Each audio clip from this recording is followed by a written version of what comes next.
Hello everyone, स्वागत है आप सभी का टॉपर्स प्राइम चैनल में। इस वीडियो में आज हम पढ़ेंगे कंप्यूटर आर्किटेक्चर का नेक्स्ट टॉपिक पाइप लाइनिंग। ठीक है, इम्पोर्टेंट टॉपिक है, क्वेश्चन पूछे जाते हैं यहाँ से। ओके, तो चलिए शुरू करते हैं। पीडीएफ के लिए जो आप हमारा प्राइम पैक ख़रीद सकते हैं, लिंक आपको इसका डिस्क्रिप्शन बॉक्स में दिया गया है। तो पाइप लाइनिंग पढ़ रहे हैं। पाइप लाइनिंग समझ लेते हैं क्या होती है। तो देखिए, पाइप लाइनिंग की अगर हम बात करें तो एक ऐसा ऑपरेशन होता है जो क्या करता है, जो भी हमें प्रॉब्लम गिवन होती है उसे ये क्या करता है, सब प्रॉब्लम में डिवाइड कर देता है। एक प्रॉब्लम को सब प्रॉब्लम में डिवाइड कर देता है और फिर सभी सब प्रॉब्लम को क्या किया जाता है, अलग अलग सेगमेंट्स में एग्जीक्यूट करते हैं।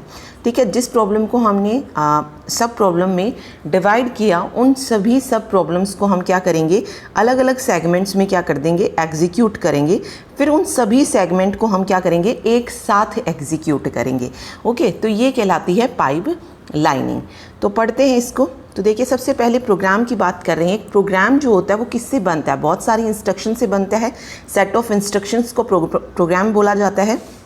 ओके, तो इन इंस्ट्रक्शन को एग्जीक्यूट करने के दो तरीके होते हैं। जो भी हमारी इंस्ट्रक्शंस होती हैं उनको एग्जीक्यूट करने के दो तरीके होते हैं। एक होती है नॉन पाइपलाइंड एग्जीक्यूशन और दूसरी होती है पाइपलाइंड एग्जीक्यूशन।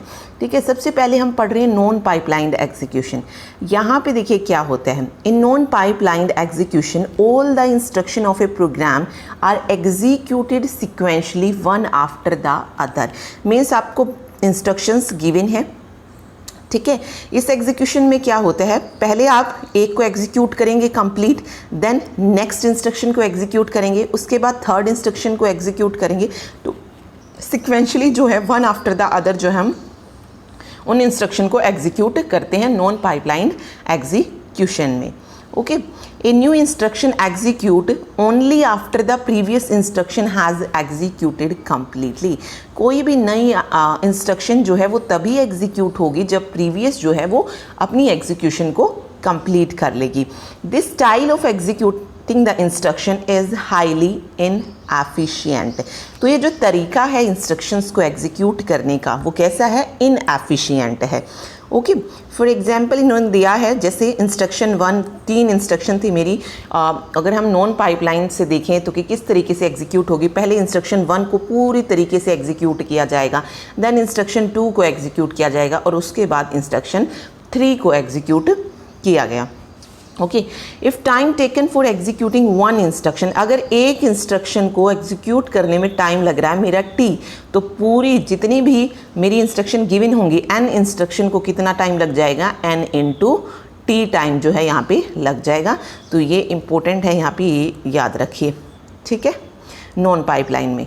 फिर बात आती है पाइपलाइन आर्किटेक्चर की। तो यहाँ पे क्या होता है, मल्टीपल इंस्ट्रक्शन जो हैं वो एग्जीक्यूट होती हैं parallelly. This style of executing the instruction is highly efficient.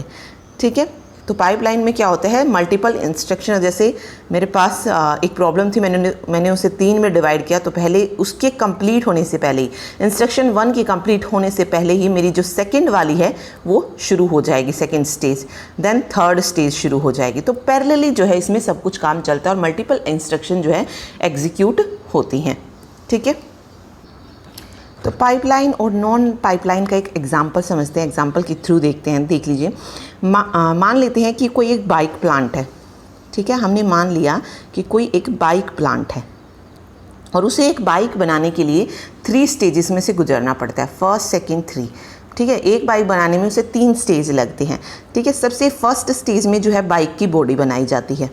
ठीक है, सेकंड में इंजन बनाया जाता है एंड थर्ड में बाइक को पेंट किया जाता है। ठीक, अब देखिए 3 स्टेजेस हैं, पहले बॉडी बनानी है, फिर इंजन और देन पेंट करना है बाइक को। अब अगर हम इसको नॉन पाइपलाइंड वे से करें, ठीक है, नॉन पाइपलाइन में अगर देखें, बिना पाइपलाइनिंग के ऑपरेशन के देखें, ठीक है, तो क्या होगा, पहले स्टेज में हम क्या करेंगे, उस प्लांट में बाइक की बॉडी बनाएंगे। ठीक है, जैसे ही बॉडी बन जाएगी हम उसका इंजन तैयार करेंगे। जब हम उस बाइक की बॉडी जब तैयार हो जाएगी और वो स्टेज 2 में पहुंच जाएगा और वहाँ पर हम जब उसका इंजन तैयार कर रहे होंगे, तो बाइक जो हमारी पहली बॉडी है, जो पहली स्टेज है, वहाँ पर उस वक्त क्या होगा, कोई भी काम नहीं होगा। ठीक है। जैसे ही हमारी सेकंड एग्जीक्यूट हो जाएगी हम थर्ड स्टेज में पहुंच जाएंगे पेंट करने के लिए। ठीक है, जब हम थर्ड में हैं तो हमारी फर्स्ट और सेकंड स्टेज में कोई काम नहीं होगा क्योंकि सिक्वेंशियली चलेगा। जब एक पूरा हो जाएगा तभी दूसरे में काम हो सकता है। ऐसा नहीं है कि मैं थर्ड में पहुंच गई तो मैं वापस से फर्स्ट स्टेज में भी काम कर रही होंगी, नहीं। अगर एक मेरी पूरी कंप्लीट हो गई है तभी हम दूसरी में जाएंगे। तो आप कह सकते हैं कि एट ए टाइम जो है हम सिर्फ एक ही स्टेज पे काम कर सकते हैं इसमें। ओके, तो ऑब्वियस है इसमें इस तरीके से पूरा टाइम जो है ज़्यादा टाइम लगेगा। अगर मान लीजिए 30 मिनट्स भी अगर मैं लेती हूँ कि 30 मिनट्स में बॉडी तैयार हो रही, 30 मिनट्स में इंजन एंड 30 मिनट्स में पेंट, तो एक बाइक तैयार करने में उसे कितना टाइम लग गया? 90 मिनट्स लग गए। अगर इसी को मैं पाइपलाइन वे में देखूँ, पाइपलाइन वे में देखूँ तो जैसे ही बॉडी ने अपना काम कंप्लीट किया, सेकंड मेरा क्या हो जाएगा? सेकंड स्टेज में पहुंच जाएगा इंजन। ठीक है, लेकिन इसमें क्या होता है, मल्टीपल चलती हैं। जो एक बाइक तैयार हो रही है उसने जैसे ही अपनी पहली स्टेज छोड़ी, वहाँ पर हम दूसरी बाइक को तैयार कर सकते हैं। ठीक है, उसकी बॉडी को जो है बना सकते हैं। कब तक? जब तक जो है वो उसका इंजन जो है बनाया जा रहा है सेकंड स्टेज पे। ठीक है, जैसे ही वो सेकंड स्टेज से थर्ड पे पहुंचा, साथ साथ जो है वो भी क्या पहुंच जाएगा? बॉडी से इंजन में। तो इसमें क्या हो सकता है कि हमारा टाइम जो है वो कम लगेगा। जिस बाइक को तैयार करने में कितने मिनट्स लग रहे थे? 90 मिनट्स। वहाँ पे अगर आप देखेंगे तो एक साथ 2 से 3 बाइक्स जो हैं वो तैयार हो जाएंगी और टाइम भी जो है हमारा बच जाएगा। ठीक है, तो पाइप लाइनिंग क्या होती है? इस तरीके से यूज़ की जाती है जिसमें पैरेलली जो है काम चलता है। ठीक है, अगर मैं हर एक स्टेज के 2-2 घंटे मान के चलती, 2 to 2 6 आवर। ओके, तो बिना पाइपलाइन लाइनिंग के मुझे कितने आवर्स लगते? 6 आवर्स लगते। लेकिन पाइप लाइनिंग में ये टोटल कितना लगता मुझे? 2 घंटे जो है लगते। ठीक है, तो ये याद रखिए, पाइप लाइनिंग इसीलिए जो है ज़रूरी होती है। और इसी कहा गया कि जो स्टाइल ऑफ एग्जीक्यूटिंग होता है इंस्ट्रक्शन का वो होता है हाईली एफिशिएंट। ठीक है, फिर बात आती है 5 स्टेजेस पाइप लाइनिंग की। तो पाइप लाइनिंग में अगर बात करें हम, इंस्ट्रक्शन को एग्जीक्यूट करने के 5 स्टेज होते हैं। कौन कौन से होते हैं देखिए, 5 स्टेजेस आएगा। इंस्ट्रक्शन फैच होता है, इंस्ट्रक्शन रिकॉर्ड होता है, एग्जीक्यूशन होता है, मेमोरी आईओ होता है और राइट बैक होता है। जो हमने रिस्क में स्टेज पढ़ी थी, क्योंकि पाइप लाइन को जो है उसी के द्वारा अचीव किया जाता है, तो सेम वही जो है सारी स्टेजेस पाइपलाइन में होती हैं। सबसे पहले है इंस्ट्रक्शन फैच। तो यहाँ से क्या करता है? इंस्ट्रक्शन को रीड करता है, it fetches the instruction. Then instruction decode, जिस इंस्ट्रक्शन को फैच किया है एग्जीक्यूट करने के लिए उसे क्या किया जाता है? डिकोड किया जाता है। ठीक है, एंड थर्ड है execution, it execute the instruction. ये क्या करते हैं? इंस्ट्रक्शन को एग्जीक्यूट करते हैं। मेमोरी आईओ में क्या करते हैं? रीड करते हैं ऑपरेंड इन मेमोरी, यानी कि रीड और राइट कहाँ पर? मेमोरी में ऑपरेंड को रीड और राइट जो है किया जाता है मेमोरी आईओ में। राइट बैक में हम क्या करेंगे? It right back the result so obtained after the execution. तो एग्जीक्यूशन के बाद जो रिजल्ट हमें मिलेगा वो हम कहाँ लिखते हैं? राइट बैक में लिखते हैं। तो पहले सीपीयू से हम इंस्ट्रक्शन को मेमोरी से मतलब सीपीयू करता है मेमोरी से इंस्ट्रक्शन को फैच करने का काम। देन जो इंस्ट्रक्शन हमने फैच की है उसको हम डिकोड करते हैं, उसके बाद उसको एग्जीक्यूट करते हैं, इंस्ट्रक्शन को रीड राइट ऑपरेंड करते हैं मेमोरी में, एंड देन उसके बाद जो भी हमारा एग्जीक्यूशन के बाद जो भी चीज़ निकलती है, जो भी रिजल्ट आता है उसे हम वापस से कहाँ लिखते हैं? राइट बैक में लिखते हैं, WB में। तो ये 5 स्टेजेस होती हैं पाइप लाइन की। ठीक है, चलिए अब बात आती है टाइप्स ऑफ पाइपलाइन। देखिए 2 तरीके का होता है, अर्थमेटिक पाइपलाइन और इंस्ट्रक्शन पाइपलाइन। सबसे पहले हम अर्थमेटिक पाइपलाइन पढ़ रहे हैं। तो arithmetic pipeline are usually found in most of the computers, they are used for floating point representation. देखिए ये इंपॉर्टेंट है यहाँ पे। अर्थमेटिक पाइपलाइन को हम क्यों यूज़ कर रहे हैं? फ्लोटिंग पॉइंट ऑपरेशन के लिए यूज़ किया जाता है, multiplication of fixed point numbers etcetera. तो इन सारे काम के लिए हम किसका यूज़ करते हैं? अर्थमेटिक पाइपलाइन का यूज़ किया जाता है। Okay, the input to the floating point address pipeline, कुछ इस तरीके से इनपुट दी जाती है। जैसे x में हमने ले लिया a मल्टीप्लिकेशन 2 एंड देन ये एक्सपोनेंट a 2 एक्सपोनेंट b। तो यहाँ पे जो a और b हैं ये क्या है? मैंटिसा, यानी कि सिग्निफिकेंट डिजिट हैं ऑफ फ्लोटिंग पॉइंट नंबर्स, और a और b, स्मॉल a और b क्या है यहाँ पे? एक्सपोनेंट्स। तो अर्थमेटिक पाइपलाइन में कुछ इस तरीके से इनपुट जो है दी जाती है फ्लोटिंग पॉइंट एड्रेस की। ठीक है, चलिए अगला है the floating point application and subtraction is done in 4 part. जो फ्लोटिंग पॉइंट एडिशन और सब्ट्रैक्शन होता है ये 4 पार्ट में होता है। सबसे पहले हम क्या करते हैं, कंपेयर करते हैं एक्सपोनेंट्स को, ठीक है, देन अलाइन करते हैं मैंटिसा, फिर ऐड और subtract mantissa and produce the result. तो ये 4 स्टेप होते हैं फ्लोटिंग पॉइंट एडिशन और सब्ट्रैक्शन के लिए, क्योंकि हम अर्थमेटिक में किसकी को रिप्रेजेंट कर रहे हैं, फ्लोटिंग पॉइंट ऑपरेशंस को रिप्रेजेंट कर रहे हैं। तो उसको करने के 4 तरीके होते हैं एडिशन और सब्ट्रैक्शन जब हम करते हैं। ठीक है, ओके आगे देखिए, registers are used for storing the intermediate results between the above operation. तो जो भी रिजल्ट आता है उसको स्टोर करने के लिए हम किसका यूज़ करते हैं, यहाँ पे रजिस्टर का यूज़ जो है किया जाता है। ठीक है, चलिए अगला है instruction pipeline. In this a stream of instruction can be executed by overlapping fetch, decode and execute phase of an instruction cycle. तो इसमें वही होता है, इंस्ट्रक्शन जो है किस तरीके से एग्जीक्यूट की जाती है वो बताया गया है। इस टाइप का जो टेक्निक होता है इसका यूज़ करते हैं हम to increase the throughput of the computer system. जो कंप्यूटर सिस्टम की थ्रूपुट है उसको इंक्रीज करने के लिए हम किसका यूज़ करते हैं, इंस्ट्रक्शन पाइपलाइन का यूज़ करते हैं। In instruction pipeline read instruction from the memory while previous instruction are being executed in other segments of the pipeline. यहाँ पे इंस्ट्रक्शन पाइपलाइन क्या करती है, रीड करती है इंस्ट्रक्शन फ्रॉम द मेमोरी, मतलब मेमोरी से इंस्ट्रक्शन को वो रीड कर रही है, उस दूसरी तरफ जो प्रीवियस इंस्ट्रक्शन होगी वो एग्जीक्यूट हो रही होगी किसी और स्टेज ऑफ द, मतलब किसी और सेगमेंट में पाइपलाइन के। Thus we can execute multiple instructions simultaneously। तो वही है पाइपलाइनिंग का जो कंसेप्ट हमने पढ़ा कि जब हम मेमोरी से एक चीज़ ले रहे हैं तो कोई दूसरी चीज़ जो है वो दूसरी स्टेज पे क्या हो रही होगी, एग्जीक्यूट हो रही होगी। ओके, तो ये इंस्ट्रक्शन पाइपलाइन होती है। देन एडवांटेज आती हैं पाइपलाइन की।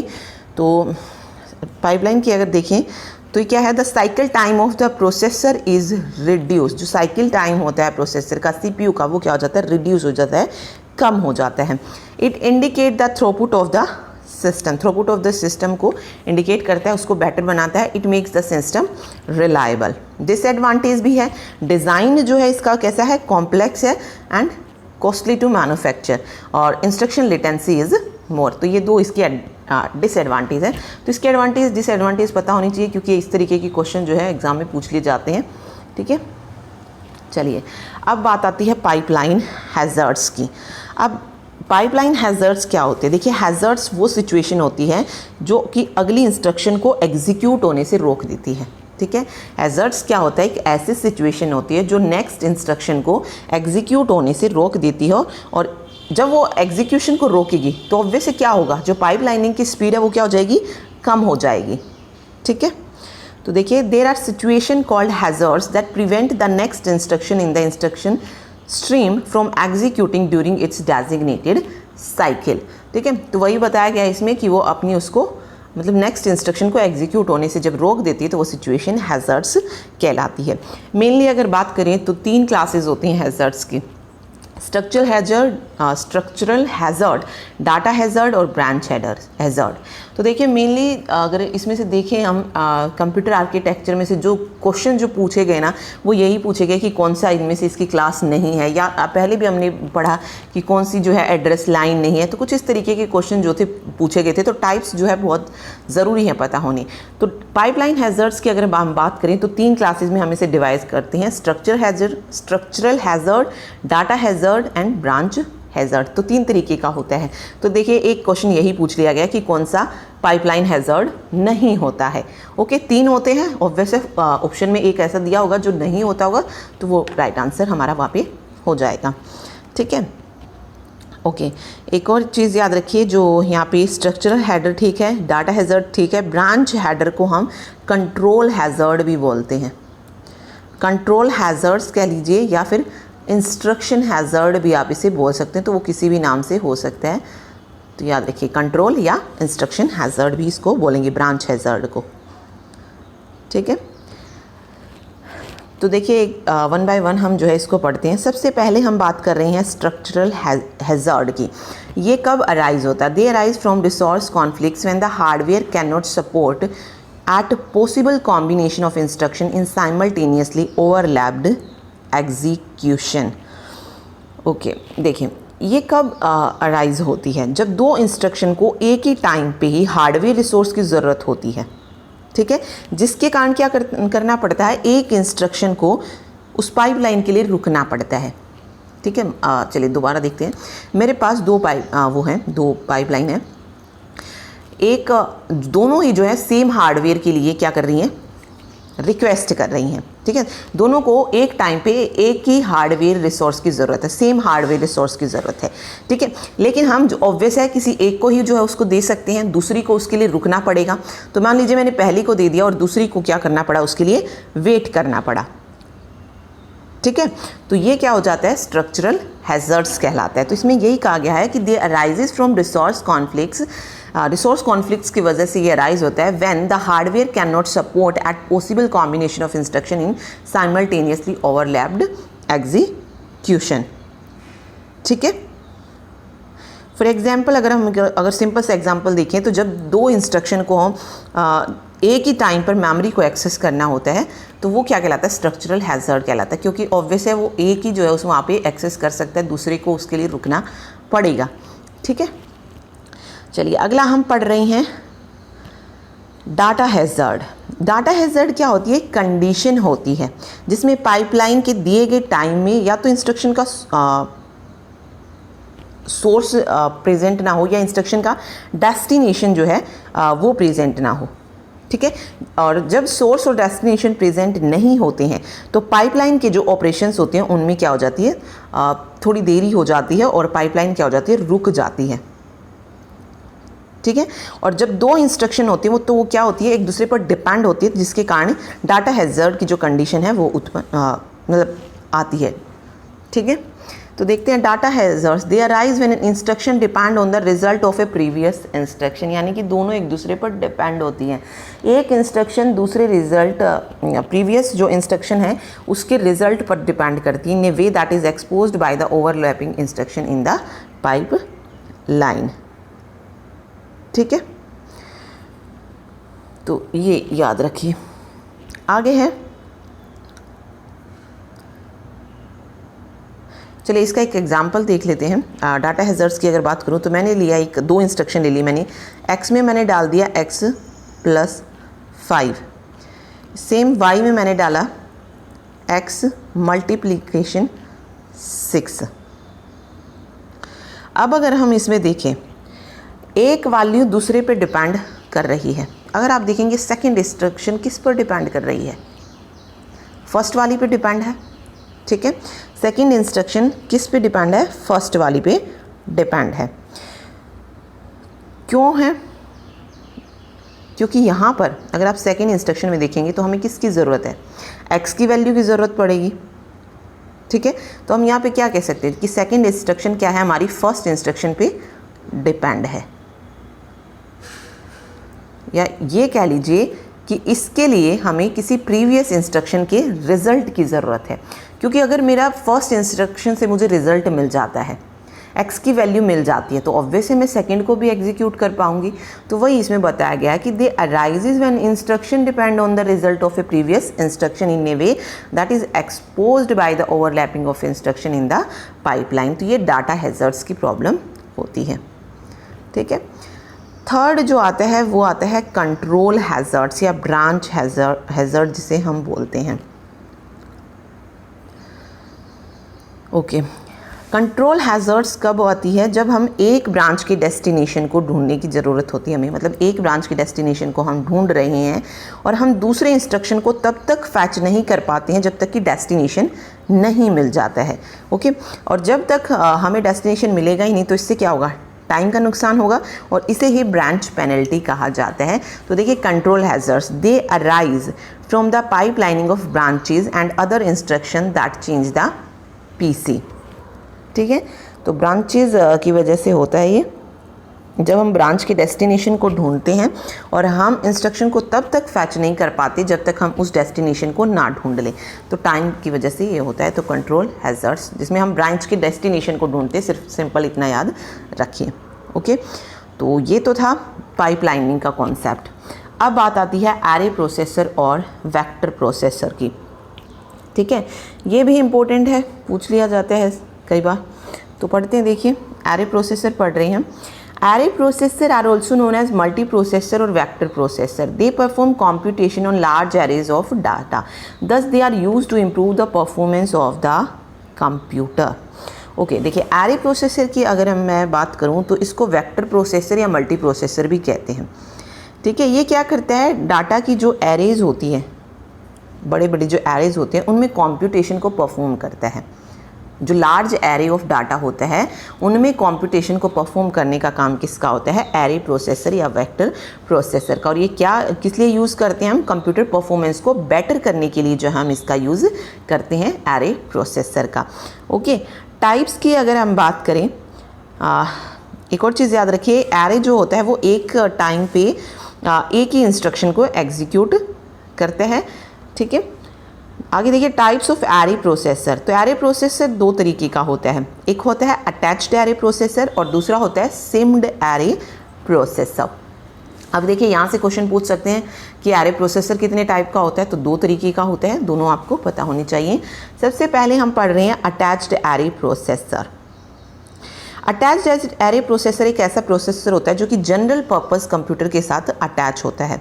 ओके, और इसका जो मेन काम होता है वो होता है मैथमेटिकल फंक्शंस का, मैथमेटिकल जो भी वर्क होता है उसको करने का, जो कि कंप्यूटर की परफॉर्मेंस को बेहतर बनाता है। तो देखते हैं, attached array processor is a processor which is attached to a general purpose computer and its purpose is to enhance and improve the performance of that computer in numerical computational task. यानी कि जो इसका motive होता है, मुख्य जो उद्देश्य होता है वो क्या होता है, कॉम्प्यूटेशनल टास्क को करना होता है। Okay, it achieve high performance by means of parallel processing, और इसको हम पैरेलल प्रोसेसिंग के मीडियम से अचीव कर सकते हैं। ठीक है, हाई परफॉर्मेंस को विद मल्टीपल फंक्शन यूनिट, मतलब इसमें मल्टीपल फंक्शनल यूनिट भी जो हैं होती हैं। तो आगे ये दिखाया गया है जनरल पर्पस कंप्यूटर।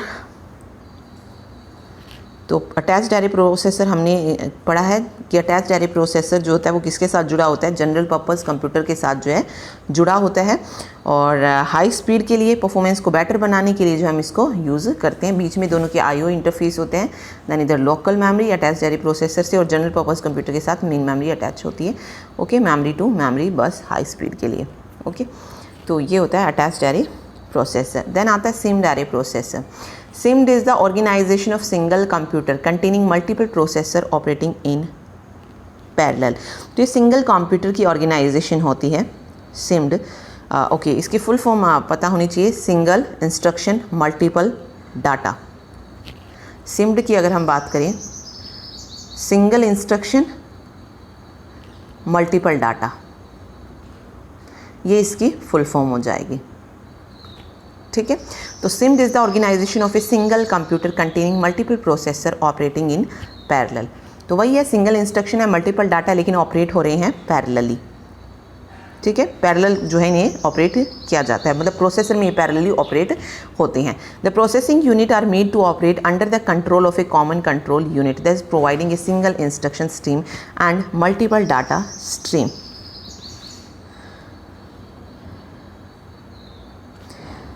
नेक्स्ट है why use the array processor, कि एरे प्रोसेसर को जो है यूज़ क्यों किया जाए। Array processor increase the overall instruction processing speed. देखिए, एरे प्रोसेसर क्या करता है, इंक्रीज कर देता है ओवरऑल इंस्ट्रक्शन प्रोसेस स्पीड को। As most of the array processor operate asynchronously from the host CPU, hence it improves the overall capacity of the system. Array processor has its own local memory, hence providing extra memory for system with low memory. तो इसीलिए हम array processor का use जो है करते हैं। Okay, तो main चीज़ें आपको पता होनी चाहिए। सिम्ड एरे की फुल फॉर्म होगी जैसे, और एरे का हम यूज़ क्यों कर रहे हैं। ठीक है, तो यहाँ पे मल्टीपल डाटा जो है वो ऑपरेट होता है पैरेलली, और एरे प्रोसेसर हमने कंप्यूटर की परफॉर्मेंस के लिए पढ़ा है कि उसको बेटर बनाने के लिए हम यूज़ करते हैं। ठीक है, जनरल पर्पस कंप्यूटर के साथ वो जुड़ा होता है। क्वेश्चन देखते हैं हम। देखिए, फर्स्ट है, dash have been developed specifically for pipeline system, utility software, speed up utilities, optimizing compilers, या none of the mention. Okay, इनमें से कौन सा डेवलप किया गया था स्पेसिफिकली फॉर पाइपलाइन सिस्टम, तो वो हो जाएगा ऑप्टिमाइजिंग कंपाइलर्स। कंपाइलर हम क्यों यूज़ करते हैं? एरर डिटेक्शन के लिए, जो भी एरर होती है हमारी, ओके, तो उसको बोलते हैं optimising compiler. The pipelining process is also called as super scalar operation, assembly line operation, von Neumann cycle and none of the mention. तो ये बहुत इंपॉर्टेंट क्वेश्चन है। जो पाइपलाइनिंग प्रोसेस होती है इसको हम और किस नाम से जानते हैं? असेंबली लाइन ऑपरेशन के नाम से भी जानते हैं, ठीक है। तो बी ऑप्शन जो है मेरा यहाँ पे सही हो जाएगा। Each stage in a pipelining should be completed with in cycle 1 2 3 4 या। तो हर एक स्टेज जो है पाइपलाइनिंग की वो कंप्लीट हो जाती है विद इन 1 साइकिल, 1 साइकिल में वो कंप्लीट हो जाती है। नेक्स्ट है, if a unit complete its task before the allotted time period then. अगर कोई यूनिट कंप्लीट कर लेती है अपना टास्क जो टाइम से अलॉट हुआ है तो क्या होगा? It will perform some other task in the remaining time, तो no. Its time gets reallocated to a different task, no. It will remain ideal for the remaining time, तो remaining time के लिए वो क्या हो जाएगी? आइडियल हो जाएगी जब तक उसका टाइम पीरियड पूरा ख़त्म नहीं हो जाता है, ठीक है। To increase the speed of memory access in pipelining, we make use of। अगर हम इंक्रीज करना चाहते हैं मेमोरी एक्सेस की स्पीड को पाइपलाइन में, तो हम किसका यूज़ करेंगे? स्पेशल मेमोरी लोकेशन का, स्पेशल पर्पस रजिस्टर का, कैशे का या बफर का? तो हम यहाँ पे यूज़ करते हैं कैशे का। We make use of cache, ठीक है। The contention for the uses of a hardware device is called structural hazard, stock, deadlock या none of the mentioned। यहाँ पे देखिए किसकी वजह से प्रॉब्लम आ रही है? हार्डवेयर डिवाइस की वजह से। तो ये हमने पढ़ा था स्ट्रक्चरल हैज़र्ड में, ठीक। तो फर्स्ट जो है मेरा सही हो जाएगा, स्ट्रक्चरल हैज़र्ड जो है इसे कहा जाएगा। The period of time when the unit is ideal is called as stalls, bubbles, hazard, both stalls and bubbles. Okay, जब वो पीरियड ऑफ टाइम पूछा है जब यूनिट इज क्या हो जाती है? आइडियल हो जाती है, तो इसे कहा जाता है स्टॉल्स एंड बबल्स, ठीक है। ये भी हैज़र्ड्स के टाइप से ही रिलेटेड होता है, ठीक है, हैज़र्ड से ही रिलेटेड होता है। The situation where in the data of operands are not available is called data hazard, stock, deadlock या स्ट्रक्चरल हैज़र्ड। यहाँ पे पूछा है वो सिचुएशन जहाँ पे data of operands not available, तो इसको हम क्या बोलेंगे? डाटा हैज़र्ड्स बोलेंगे। तो फर्स्ट ऑप्शन जो है मेरा यहाँ पे सही हो जाएगा। नेक्स्ट देखिए, पाइपलाइन इज लाइक। पाइपलाइन किसकी तरीके से होती है? Automobile assembly line, house pipeline, both या गैस लाइन। तो अभी ऊपर हमने पढ़ा कि पाइपलाइन को किस नाम से जानते हैं? असेंबली लाइन के नाम से जानते हैं। तो एन ऑटोमोबाइल असेंबली लाइन की तरह होती है, ठीक है। Data hazards occur when greater performance loss, pipeline change the order of read-write access to operands, some functional unit is not fully pipelined या machine size is limited। तो यहाँ पे पूछा है कि डाटा हैज़र्ड्स कब अक्कर होता है?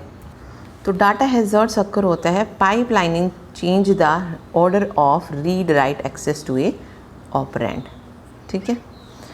Which of the following is not an instruction pipeline hazard. तो ये क्वेश्चन पीजीटी में पूछा गया था यहाँ से कि इनमें से कौन सा जो है जो इंस्ट्रक्शन पाइपलाइन हैज़र्ड का टाइप नहीं है, ओके।